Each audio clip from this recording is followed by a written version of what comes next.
Já tinha nos dito uma vez que Kwamis não podem se apaixonar, mesmo Plague demonstrando que está totalmente gamado na Joaninha. Então, se há a possibilidade deles sentirem algum tipo de amor, será que os Kwamis também podem ter filhotinhos? Se você ficou curioso com essa questão, continue aqui no meu desenho favorito.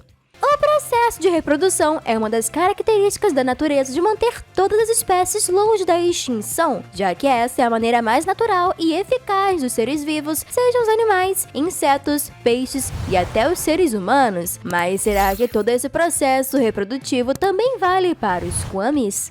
A resposta eu já sei, mas antes de revelar, vamos teorizar como seria a gravidez desse ser mágico e o crescimento de seu filhote, começando pela pergunta: qual dos Kwamis iria ficar grávido? Parece tosco perguntar isso, já que a resposta mais óbvia seria a da Kwami fêmea, ser a responsável pelo bebê em seu ventre, certo? Pois é, mas há algum tempo atrás, lá em 2019, a Zeg chegou a lançar um livro intitulado de Book Kwami, ou Livro Kwami. Esse livro apresentava as principais características desses seres cósmicos e até mesmo o gênero de cada um deles, mostrando que Trix e Duzu eram Kwamis machos, enquanto Long e Kalki eram fêmeas. Mas logo a Zeg lançou a segunda edição desse livro em 2022, retirando toda a parte que citava os gêneros desses seres. Talvez os Kwamis nem tenham identidade de gênero, assim como as gens de Steven Universo, o que significa que poderíamos ver tanto Plague grávido quanto a Tiki grávida.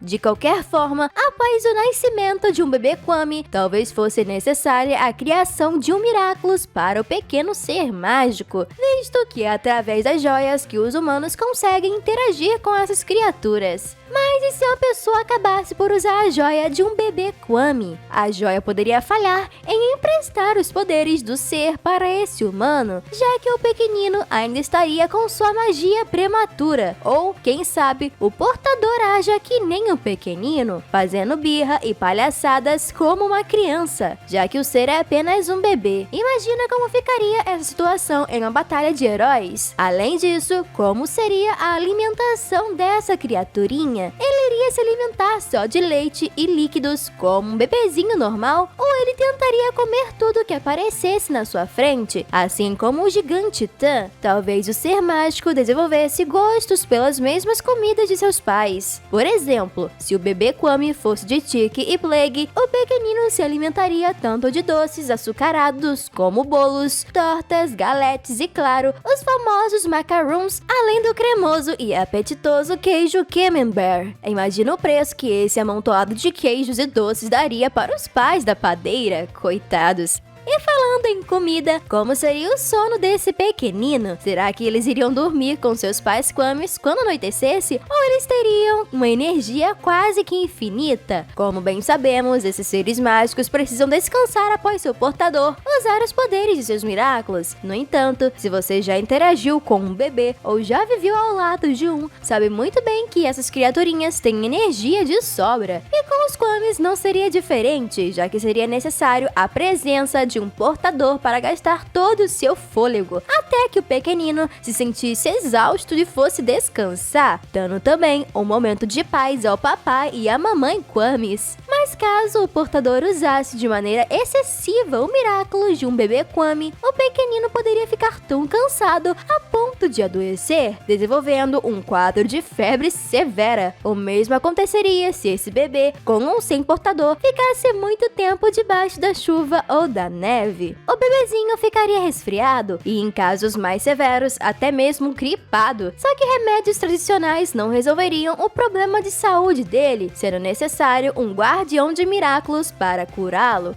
Assim como vimos no episódio Princesa Perfume da primeira temporada da série. Tiki ficou bastante doente e precisou da ajuda de um curandeiro para sarar a sua saúde. Marinette corre para o refúgio do Mestre Fu, que na época ela nem sabia quem ele era, para que o velhinho pudesse fazer a leitura das energias da Joaninha e curá-la. O mesmo serviria para o bebê do casal de Kwamis. E como o antigo Mestre Fu não se encontra mais em seu cargo de guardião, o Mestre Suhan poderia ficar encarregado dessa tarefa, ou quem sabe até mesmo o próprio Luca, visto que o jovem teve todo um treinamento especial para se tornar um guardião de Miraculous. Nossa, as possibilidades de como seria o desenvolvimento de um bebê Kwami são muitas, e com certeza daria uma tremenda dor de cabeça, não só para o casal de Kwamis, mas também para seus portadores. Porém, mesmo que tenha sido divertido imaginar a possibilidade dessas criaturas terem filhinhos, será mesmo que Kwamis podem ter filhos em Miraculous Ladybug? E a resposta é não. É praticamente impossível dos Kwamis terem bebês, e o motivo é bem simples. Bom, essas criaturas são seres divinos criados a partir de uma ideia abstrata ou de uma emoção, como o amor, a beleza, a destruição, a felicidade, o medo, etc.